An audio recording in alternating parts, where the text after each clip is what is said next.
Deputy CM బట్టి విక్రమార్క మాట్లాడుతున్నారు. Live చూద్దాం.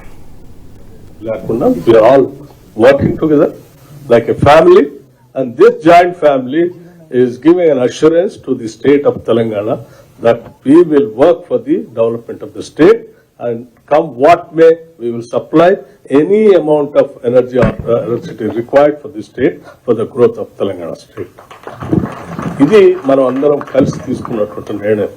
ఆ తీసుకునే నిర్ణయంలో భాగంగా ఇది రాష్ట్రం కోసం మనం చేస్తూ ఈ పనిచేసే సిబ్బంది వాళ్ళ కుటుంబాలు కూడా ధైర్యంగా, నమ్మకంగా, కాన్ఫిడెంట్ గా ఉండాలి. కాబట్టి ఆ కుటుంబాలకు కూడా కావాల్సిన ఇటువంటి కార్యక్రమాలు చేసుకుంటూ అందరికీ ఒక భరోసాను కల్పిస్తూ ముందుకు పోదామని చెప్పి మీ అందరికీ నేను హృదయపూర్వకంగా తెలియజేస్తూ మరొకసారి మీ అందరికీ ఈ 1 crore ఇన్సూరెన్స్ చేసుకునేటువంటి కార్యక్రమంలో భాగంగా మరొకసారి మీ అందరికీ అభినందనలు తెలియజేస్తూ ప్రముఖ పాత్ర మనం పోషిద్దాం.